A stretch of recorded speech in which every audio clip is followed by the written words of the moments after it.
Isang Pinoy pala ang assistant coach ng NBA Champions OKC. Gaano nga ba siya kagaling sa PBA noon? May nito, kaya tara, kwentuhan.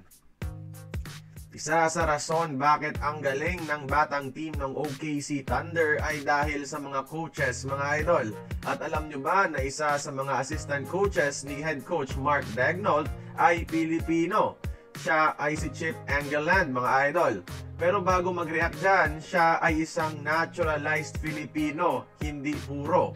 Early in his basketball career, naglaro sa PBA itong si Chip para sa Northern Cement. Sa galing niya, mga idol, binigyan na kaagad siya ng Filipino citizenship para maglaro sa Philippine National Team.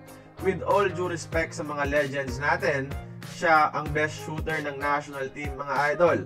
Oo, nirepresentan niya ang ating bansa sa mga international games at may PBA average siya na 27.5 points per game sa loob ng 76 games na nilaro with a career high of 60 points. Kaso, mga idol, nagkaroon ng EDSA Revolution. Nagkawatak-watak ang Northern Cement, rason kung bakit bumalik ng Amerika si Chip Engelland. Doon, tinrabaho niya ang NBA ladder hanggang sa naging assistant coach ng Detroit, Denver, Spurs ng 17 years at ngayon OKC. So ano nga ba ang naging role niya sa championship run ng Thunder? Well, siya lang naman ang second lead assistant coach ni Coach Mark Daigneault, mga idol. Ibig sabihin, nakikinig itong head coach sa sinasabi at payo ni Chip tungkol sa game plan. Siya ang tinatawag na shot doctor ng OKC, meaning nakafocus siya sa shooting mechanics ng OKC at naging factor dito bakit sila nagkampiyon.